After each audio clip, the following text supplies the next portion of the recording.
Olá, seja bem-vindo a mais um Contracapa, o nosso programa para os leitores, administradores e estudantes de todo o Brasil. E hoje o nosso convidado é o administrador Roberto Madruga, que também é professor, coach, palestrante, é um cara multifacetado e que vai falar com a gente hoje sobre o livro Treinamento e Desenvolvimento com foco na educação corporativa. Tudo bom, Roberto?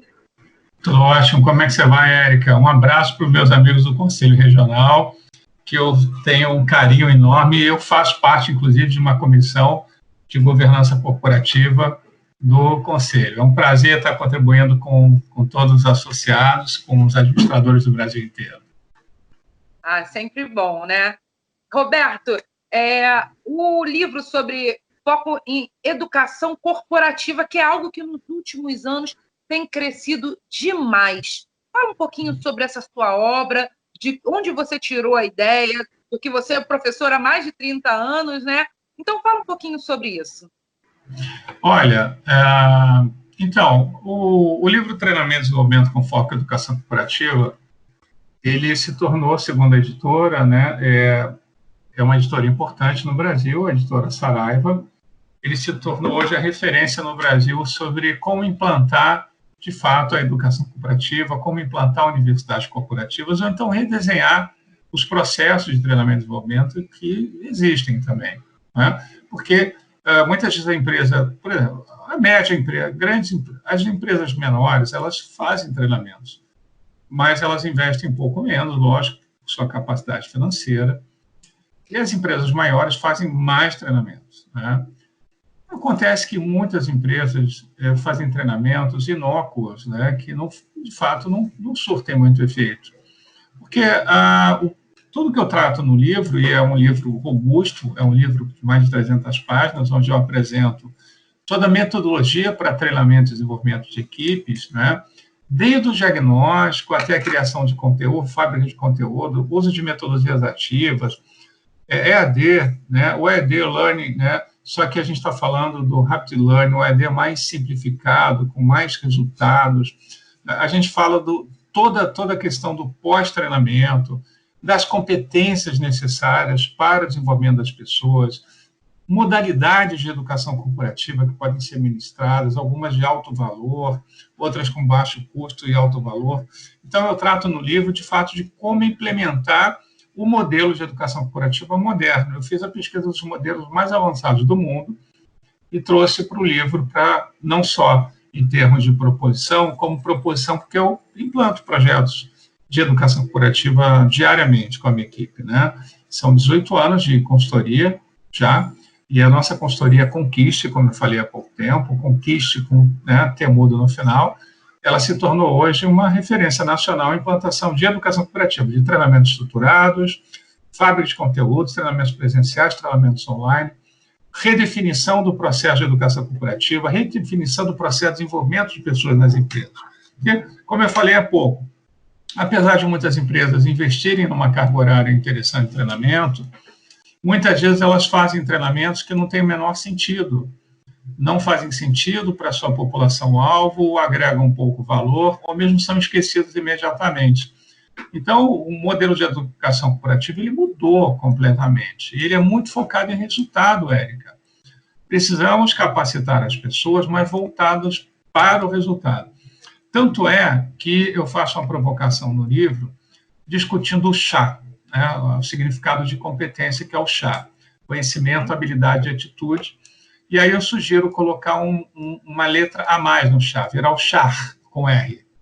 E esse R é de resultados. Por quê? Porque nas minhas pesquisas, assim, muitos colaboradores adquirem competências. Exemplo, um gerente de uma área têxtil. Ele faz, às vezes, uma pós-graduação em gestão de pessoas, faz um treinamento sobre como ser o melhor líder, e ele não coloca em prática, né, aquilo que ele aprendeu. Então, a gente diz que ele adquiriu conhecimento, ele, de fato, lógico, puxado o conhecimento, ele adquiriu habilidade, porque se ele também, além do conhecimento, ele experimentou, então ele já começa a adquirir habilidade naquela competência. e a atitude de fazer, né? De cursar, de entender. Então, ele teve o chá. Mas eu pergunto, se ele não aplicou, se ele fez um super curso de líder, e ele não é um bom líder para a sua equipe, não consegue extrair bons resultados da sua liderança, ele não tem o R de resultados na sua competência. Então, nós chamamos isso de competência estacionada. Competência estacionada é exatamente isso. É a possibilidade de alguém se tornar competente em alguma coisa e estacionar essa competência, não colocar a serviço do mundo.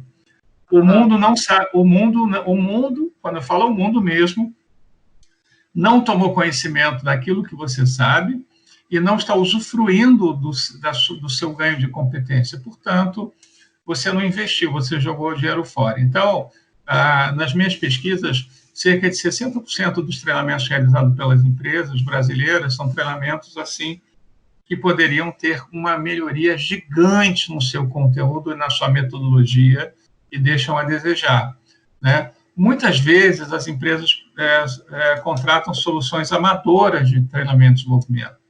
Veja bem, não vou citar o nome de uma empresa, mas o caso em que ela gastou na implantação de um sistema de gestão empresarial e um sistema de CRM, ela gastou alguma coisa em torno de 25 milhões de reais, essa empresa. E ela investiu no treinamento das suas pessoas de 200 mil reais, né? Então, olha só a diferença, né? E, de fato, alguma coisa vai dar problema, e está com muito problema hoje em dia. Inclusive, os funcionários estão recusando a implantação do sistema, não estão usando. Então, imagina só que isso acontece diariamente, né?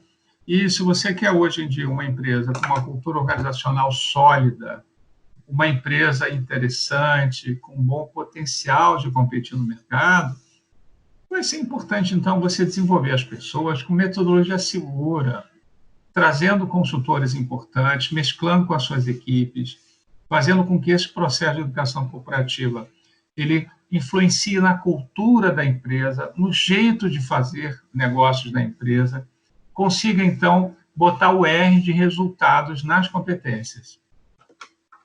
Roberto, você acredita que, por tudo que a gente está passando hoje em relação à pandemia, em novos hábitos, novos consumos, essa questão da educação corporativa, ela vai ser modificada? A gente vai precisar de uma edição 2 desse livro? Como é que você vê isso que a gente está vivendo agora e a relação disso com as organizações? Olha, eu vejo da seguinte maneira. O livro ele já veio com toda essa discussão da necessidade de você ter um braço forte de educação corporativa. Muito pelo contrário, esse livro ele se enquadra ainda muito mais nos tempos atuais, porque ele ensina a empresa a como desenvolver metodologia de educação corporativa presencial e à distância. Porque, veja bem, a educação corporativa ela precisa ser presencial e online hoje em dia, não tem como ser um ou outro. Não é um dilema. Dilema é como você escolhe. Eu quero verde, eu quero azul. Eu quero rosa ou eu quero lilás. Então, isso é um dilema. O que as empresas precisam fazer são dilemas, é paradoxo.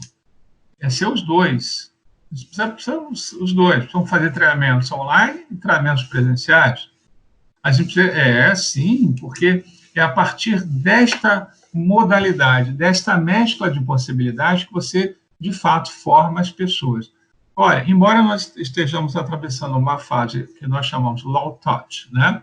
Baixo contato, digamos, entre as pessoas, que é em função da pandemia, não quer dizer que o low touch iniba os treinamentos presenciais. Os treinamentos presenciais estão voltando, vão voltar com força, porque é através da presença das pessoas que você consegue o maior número possível de quebras de crenças, mudanças de mindset e de pontos de ruptura e de inovação. Então, os treinamentos presenciais continuam fortíssimos, vão continuar sempre.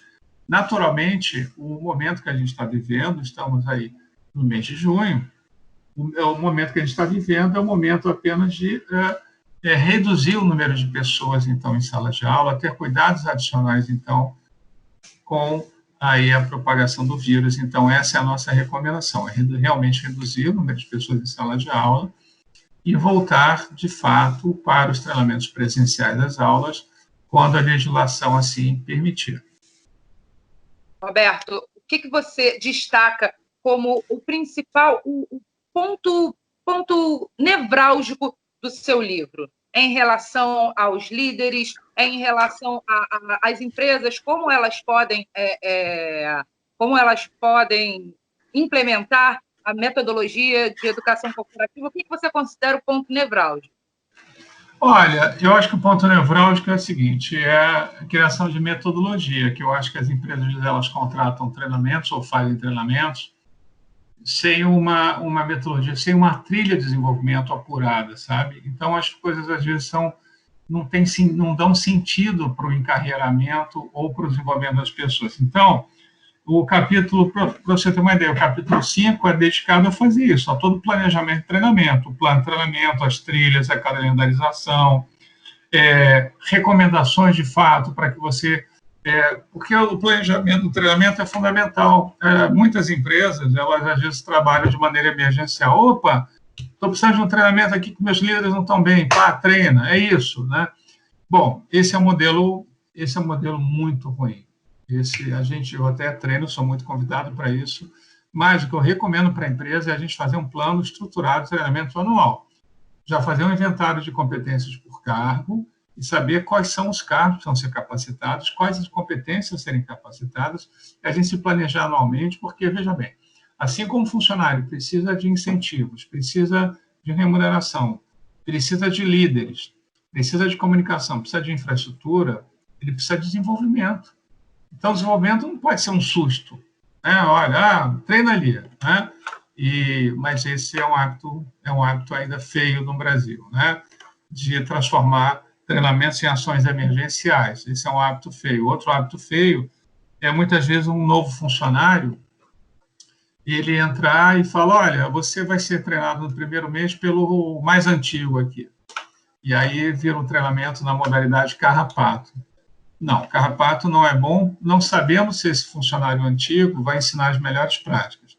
Não sabemos se o funcionário antigo está engajado, nem se é um novo também. Então, tem que ser uma prática mais estruturada, né, chamada on the job, em que esse funcionário ele não só vai estar com uma pessoa, mas com outros funcionários e, de fato, aprender, e esse funcionário vai ser treinado a ser treinador. Então, tem uma diferença enorme. Então, eu acho que o ponto nevrálgico é vamos fazer as coisas mais bem feitas para elas gerarem mais resultados para a empresa e para a carreira também do colaborador. Os dois ganham com isso. Você falou que o Brasil ainda tem alguns maus hábitos em relação a essa questão da educação corporativa, né? Quais seriam os hábitos que você viu lá fora que a gente deveria internalizar, que a gente deveria aprender, deveria aculturar para a gente? Uma das coisas que a gente vê com muita frequência lá fora é que o pessoal não fala em treinar, o pessoal fala em educação corporativa, que é um compromisso maior, mais estratégico, integrado. Essa é uma tendência fortíssima. Outra tendência é que as empresas tragam consultorias estruturantes para estruturar todo esse processo e também acompanhar a evolução dos treinamentos e até, em parte, fazer esses treinamentos. Então, a combinação ideal é de uma equipe de consultoria robusta com uma equipe interna. Essa é uma tendência que a gente vê muito forte. E o terceiro ponto, eu falo que aí é uma questão mesmo de resultados, né? É a gente olhar a educação corporativa como um investimento que está sendo feito, sabe? E, com isso, projetar resultados, mas fazer de maneira que a coisa seja muito bem feita para construir competências. Não adianta a gente construir só conhecimento, nós temos que construir competências, e competências com R no final do CHAR, lembra? Conhecimento, habilidade, atitude e o R de resultados, que eu coloquei aqui num dos capítulos do livro. Você vai curtir bastante. Muito bom, Roberto. Muito obrigada pela sua explanação, por ter participado aqui do nosso Contracapa. Muito bom, Érica. E você que acompanhou a gente até aqui, fique bem. E olha, semana que vem teremos um novo Contracapa, sempre às segundas-feiras, ao meio-dia. Até a próxima. Tchau, tchau.